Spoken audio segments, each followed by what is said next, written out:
Kaisang Pangarep, putra bungsu Presiden Jokowi yang latihan pidato untuk jadi wali kota yang membuat PKS semakin panik dan kadrun ngamuk-ngamuk nggak jelas.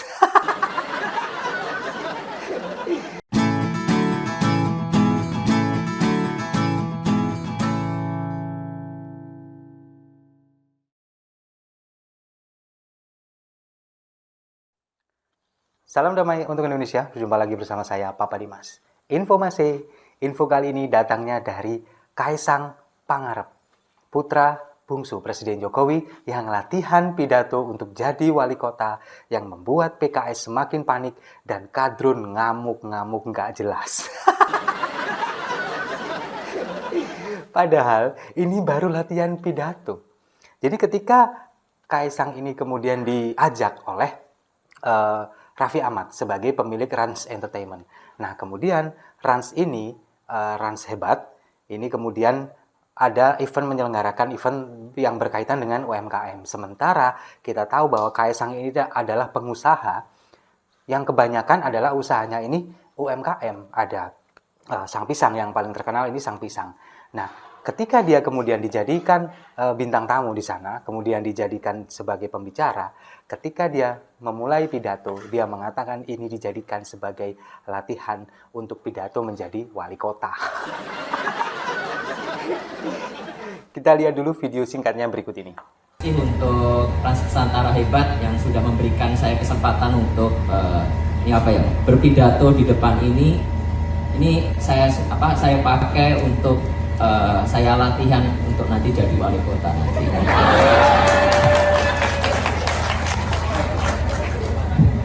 Nah, saya meyakini bahwa ketika video ini kemudian dilihat oleh politisi-politisi atau petinggi-petinggi dari PKS, mereka akan semakin panik. Karena apa? Karena sebelum video ini saja muncul, ketika Kaisang kemudian PSI kemudian memasang baliho Kaisang yang beredar di beberapa wilayah di Kota Depok bahwa akan mengusung Kaisang menjadi calon wali Kota Depok, kemudian PKS merespon ini dengan seperti mereka panik dan ketakutan. Yang pertama kan ada Hidayat Nur Wahid yang sudah saya bahas di video saya sebelumnya, bahwa mengatakan Kaisang ini bukan warga Depok, kenapa kok ujuk-ujuk atau tiba-tiba menyalonkan diri menjadi wali kota Depok, lebih baik kan di daerah Solo atau wilayah Jawa Tengah saja begitu. Kelihatan kan paniknya. Lalu ketika di acara Kompas TV, ketika juru bicara PKS Muhammad Khalid ini berdialog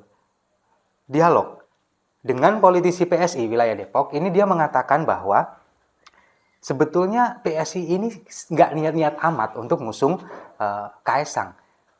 Dia bilang bahwa PSI ini dan Kaisang ini hanyalah tes ombak atau tes ombak lah istilahnya. Bagaimana respon masyarakat, kemudian bagaimana pada akhirnya ya seperti cek ombak begitu. Dan mengatakan bahwa PSI ini adalah pansos politik dengan mengusung Kaisang yang katakanlah dia ini populer di kalangan generasi muda, dia adalah anak presiden. Ini membuat PKS menuding bahwa PSI ini sedang pansos politik. Ya dibilang mendompleng nama besar Kaisang. Bilang aja takut masih. Kalau kita melihat memang beberapa statement dari pengamat politik, kemudian dari PKS sendiri, ini memang terkesan mereka ini takut kalah. Meskipun secara gamblang mereka mengatakan bahwa, oh kita welcome kok, silakan kalau misalkan mau maju juga nggak apa-apa. Kita nggak akan mengusung Kaisang karena kita punya kader-kader berkualitas yang akan katakanlah melawan untuk melawan Kaisang nantinya. Itu yang ada di mulut PKS. Tapi sebenarnya dalam hati mereka, saya meyakini mereka ini sekarang lagi khawatir, lagi deg-degan bahwa nanti dominasi mereka selama 20 tahun belakangan ini di wilayah Depok akan luntur gara-gara Kaisang. Kemudian pengamat politik banyak sekali, termasuk juga saya sendiri, mengatakan bahwa kenapa sih kalian harus takut?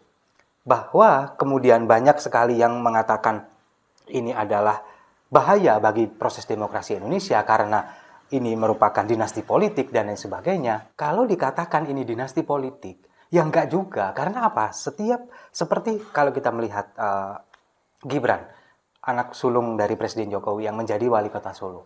Kemudian menantu dari Presiden Jokowi, Bobi Nasution, yang kemudian menjadi wali kota Medan. Dan sekarang giliran Kaisang yang akan maju menjadi wali kota Depok. Banyak sekali kalangan, terutama di pihak oposisi, kubu sebelah, ini mengatakan bahwa ini bahaya buat demokrasi. Karena ini akan menimbulkan dinasti politik. Dinasti politik apanya, Mas? Dinasti politik itu, kalau ini terjadi tanpa melalui proses demokrasi, ditunjuk ini nanti menjadi wali kota A, ini jadi wali kota B, ditunjuk seperti pada waktu atau pemilihan melalui legislatif, itu ada kemungkinan dinasti politik. Tapi ketika sekarang pemilu, pilkada secara langsung dipilih oleh masyarakat, ini bukan dinasti politik. Ini adalah kehendak masyarakat. Suara rakyat adalah suara Tuhan. Kalau misalkan rakyat menghendaki, dia jadi. Kalau misalkan rakyat nggak menghendaki itu, ya nggak bakalan jadi. Kenapa kok harus takut? Kalau misalkan memang sudah 20 tahun berkuasa, harusnya lebih mudah dong untuk meyakinkan masyarakat bahwa ini loh, kami 20 tahun sudah berkuasa di Depok, ini rekam jejak kami. Sedangkan ketakutan atau kepanikan itu yang diucapkan oleh juru bicara PKS Muhammad Kholik justru mempertanyakan rekam jejaknya Kaisang ini seperti apa selain dia adalah anak presiden. Lalu dengan PSI dijawab dia adalah lulusan Singapura. Tapi sebetulnya kan nggak cuma itu. Memang dari segi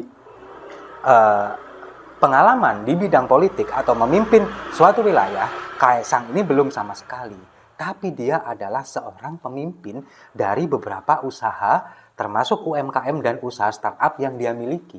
Dan ketika dulu pernah dia berbicara di forum PBB, ketika pengusaha atau pelaku UMKM ini bagaimana kiat-kiat dan tipsnya bertahan di tengah gempuran pandemi, ketika dia berbicara di depan forum PBB, kita lihat bagaimana secara gamblang dia kemudian menguasai apa yang dia lakukan. Presentasinya sangat bagus dengan kemampuan bahasa Inggris yang luar biasa. Itu yang menjadi modal. Sementara PKS harusnya sudah bisa meyakinkan masyarakat bahwa ini loh rekam jejak kami selama 20 tahun memimpin di Depok. Tapi kenapa mereka takut? Ya karena selama 20 tahun Depok stuck, nggak ada perubahan yang berarti. Betul nggak? Nah, sekarang begini. Apa yang kemudian menjadi PKS ini bisa menang di Depok, di wilayah Depok? Kenapa? Karena ternyata selama ini yang menguasai Depok itu bukan PKS, tapi golput. Kebanyakan dari warga Depok ini golongan putih, mereka tidak mau memilih. Karena apa? Karena calon yang dimunculkan adalah dari PKS. Kemudian mereka memilih untuk tidak memilih, tidak mencoblos. Pada akhirnya yang memilih atau mencoblos hanya simpatisan dari PKS, dan itu yang membuat mereka akhirnya menang dan berkuasa selama hampir 20 tahun ini, selama 4 periode. Nah, dengan hadirnya Kaisang, maka dominasi ini otomatis akan luntur. Diprediksi yang selama ini sudah golput akan memberikan suaranya kepada Kaisang. Itu yang akhirnya kemudian membuat PKS ketar-ketir dan seperti ketakutan dan semacam panik. Nah, dengan sambutan yang disampaikan oleh Kaisang di acara Rans Entertainment ini tadi, kemudian di kolom komentar YouTube ini banyak sekali kadrun yang kepanasan. Mereka mengatakan bahwa apa hebatnya Kaisang, sama seperti bapaknya, sama seperti kakaknya, hanya membual, hanya pembohong dan sebagainya. Dan saya yakin ini sepertinya orang Depok yang simpatisan PKS. Sepertinya begitu. Nah, kemudian mereka ini banyak juga yang ngamuk-ngamuk. Ini akan sama seperti yang disampaikan oleh banyak kaum oposisi dan pengamat politik. Mengatakan bahwa akan terjadi dinasti politik, kemudian ini mencederai demokrasi dan lain sebagainya. Tapi komentarnya yang dari golongan kadrun yang kepanasan ini cuma sedikit. Mereka ini minoritas. Mayoritas netizen yang berkomentar ini mendukung sepenuhnya, setuju dengan langkah PSI untuk mengusung Kaisang menjadi wali kota Depok. Ingin merubah kota Depok yang selama ini didominasi oleh PKS, tidak berkembang, stuck di situ-situ saja.